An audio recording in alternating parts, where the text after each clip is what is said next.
Good morning, this is Shelby Law with the Great Basin Fire Potential Briefing for Friday, August 21st, 2020.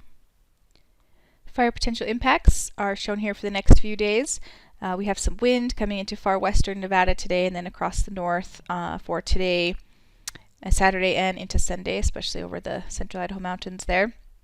We also have some southerly moisture making its way into the Great Basin for some mixed wet and dry thunderstorms possible today, just very isolated over the higher elevations of southeast Utah.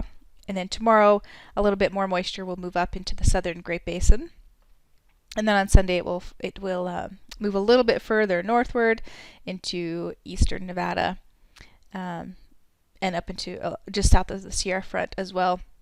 And then we'll see the moisture move up into Utah for some thunderstorms over the higher elevations mainly. And some of these storms will transition to wet by Sunday, especially across the south. Before we go into the forecast any further, let's take a look at the smoke for the next couple of days. The forecast for this afternoon is shown on the left and then tomorrow afternoon on the right. So there's quite a bit of smoke in California that's drifting up into mostly western Nevada and up into western and southern Idaho. This morning we do have some smoke also in northwest Utah, but by this afternoon that should be dispersed to some extent over northwest Utah, but still remain in place over western Nevada, western and southwest Idaho. And then much the same for Saturday afternoon with the high pressure ridge in place. We don't see the smoke really going anywhere too far, but so for Saturday afternoon, a fair amount of smoke still over southwest Idaho and over much of western and northern Nevada. So yesterday we did see some cloud cover over Utah and a few very isolated thunderstorms, especially over the northeast portion of the state. Initial attack was light to moderate yesterday, with most of the fires popping up over Utah and some of them here in northeast Utah, certainly caused by some of that lightning activity. And a few initial attack fires over western Nevada and southern Idaho as well. ERCs remain very high over Utah, with continuing to set new records for many of these stations. Still pretty high over Idaho and portions of central and eastern Nevada as well. Taking a closer look at the higher elevations here in north central Utah. Those values are setting records for the time of year. They did come down just a bit yesterday with some of that increased cloud cover yesterday morning. And then across the southwest Utah, still setting records as well, above normal for the time of year. But those also did come down just a bit yesterday. This morning's satellite imagery continues to show the high pressure in place over the Great Basin, causing that hot temperatures area-wide and leading to a somewhat lack of a lot of widespread thunderstorm activity. But over the next couple of days, we'll see some of this southerly moisture move up into the Great Basin in a bit of a classic monsoon pattern. And we'll see increasing thunderstorm activity through the weekend and then into next week as well.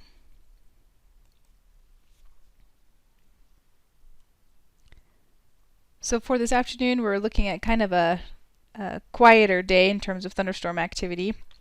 Not really forecasting too much to happen out there today. With the high pressure ridge in place, some drier air moving in from California up into Idaho and Nevada. Certainly that's where the smoke's coming from as well. And generally warm and sunny conditions elsewhere. So for this afternoon, low relative humidity is in place over much of Nevada and up into southern Idaho and lower elevations of Utah as well. We do have some gusty winds out there over the central Idaho mountains and across northeast and far eastern Nevada today. On Saturday, we'll begin to see a little bit of moisture wrap up around the high into the southern Great Basin as that ridge scoots just a little bit to the east. So we have a couple high risk in place over southern Nevada and southwest Utah for some increase in thunderstorms there. We do even see the Arizona Strip turning yellow as we expect some of those thunderstorms to be on the wet side. So a closer look at where we'll see those thunderstorms popping up mainly over the Arizona Strip and into southern and southwest Utah and far southern Nevada as well. Could see maybe a lightning strike or two further north in the higher elevations in Utah, so we'll just kind of wait and see. And as for the winds, still some gusty winds over far eastern Idaho and western Wyoming. And then expect any of these thunderstorms to be accompanied by very gusty outflow winds.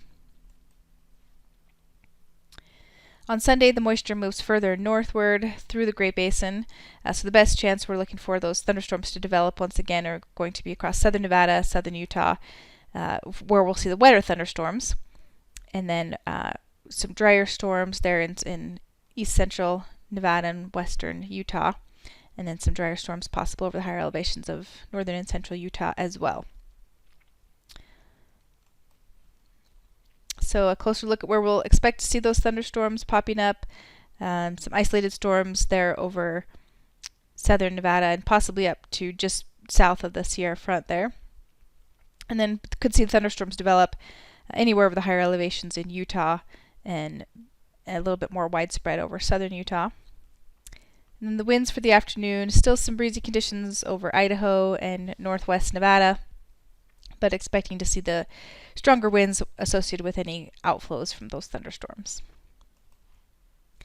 The 3-day precip totals shown here, kind of highlighting the better chance for wet storms along the Arizona Strip, and then maybe the higher elevations of southern Utah and southern Nevada, and then south of the Sierra Front there, and then possibly western Nevada, as some of that moisture makes its way up.